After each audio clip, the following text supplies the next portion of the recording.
Hello, we'll continue the lesson money, the definitions of money. Before we see definitions of money, let's have a look at the evolution of money. So there were exchange of goods, that is barter system. Later, metals were invented, so we started using gold, silver, copper, etc. to make coins. And later stage, paper was invented, so paper money was introduced. Now, and credit money. Credit money with a deposit can be encashed by using check. So the check acts as a money. It performs the functions of money. That is what credit money. The next one, plastic money. That is the present days you find the plastic money is in the form of credit cards and debit cards. So we need not carry cash to other places. So it gives us more security. So this plastic money has removed the need of carrying cash to make transactions.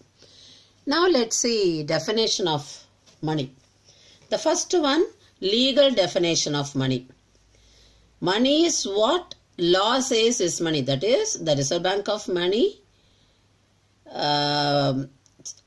makes money and circulates in the country. So the law says that this is the money to be accepted in all transactions in a country. So that is what law says, this money is money. So anything government declares as money is money.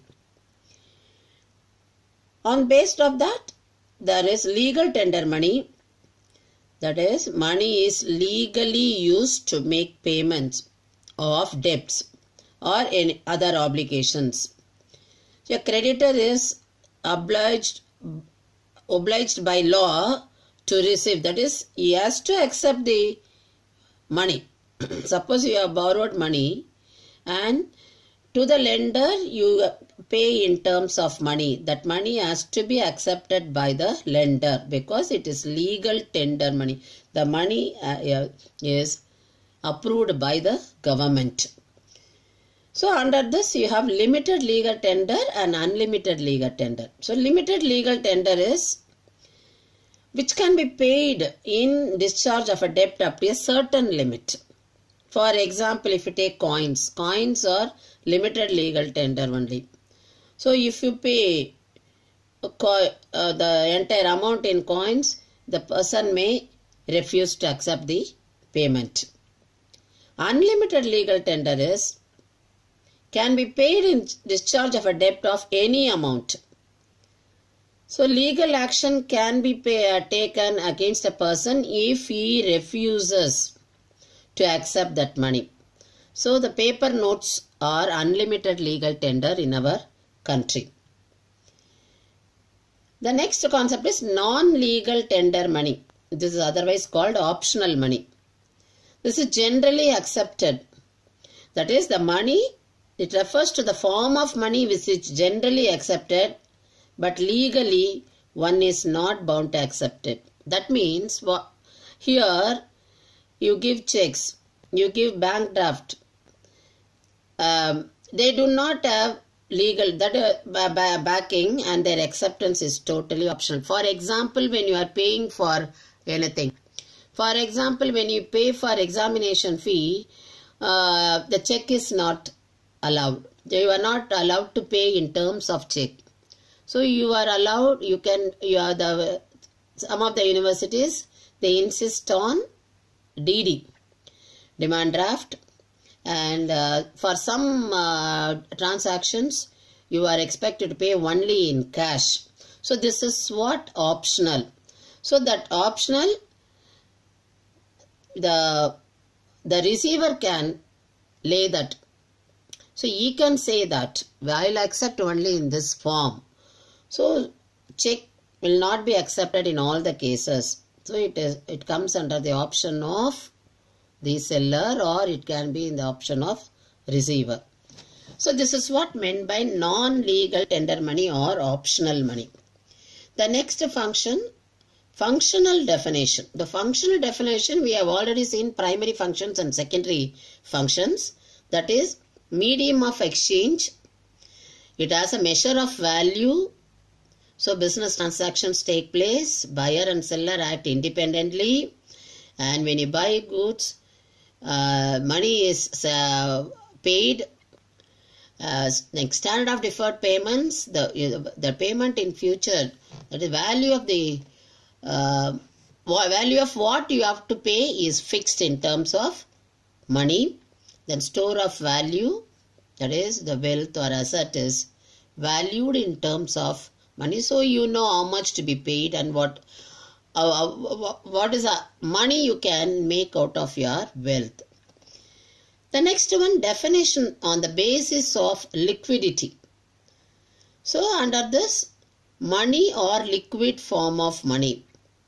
So money has the quality of general acceptability, which makes it the most liquid asset. If you have gold at home and if it is for emergency, you cannot take gold to the shop or you cannot pay to hospital fees in terms of gold. So money is only accepted. That is what meant.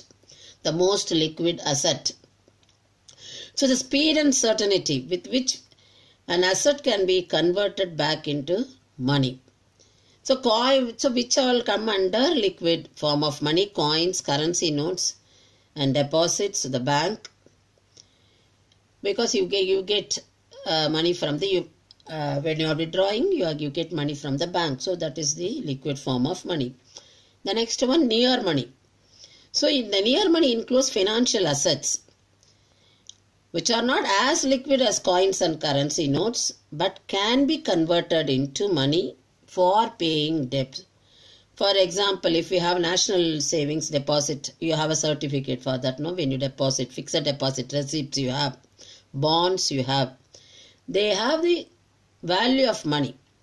They are as good as money, but they are non-legal tender money. That means when you cannot give this to your lender.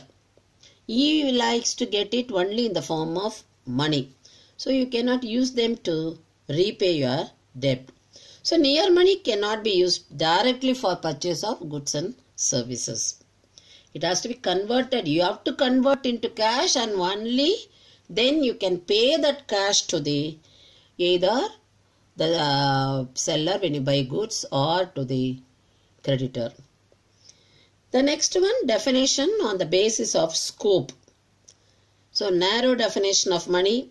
Under narrow definition of money, you have currency notes, coins and demand deposits of the bank.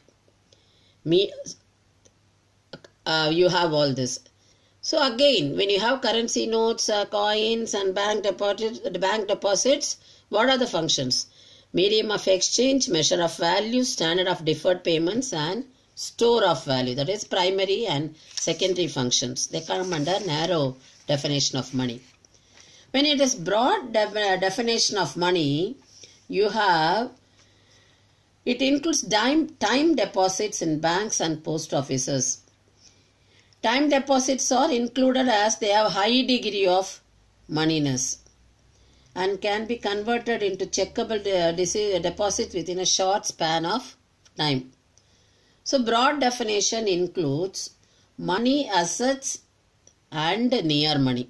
That is the liquid, and you find the deposits which can be converted into long-term deposits, can be converted into checkable deposits. So these are the classification definitions of money. So next we will have classification of money.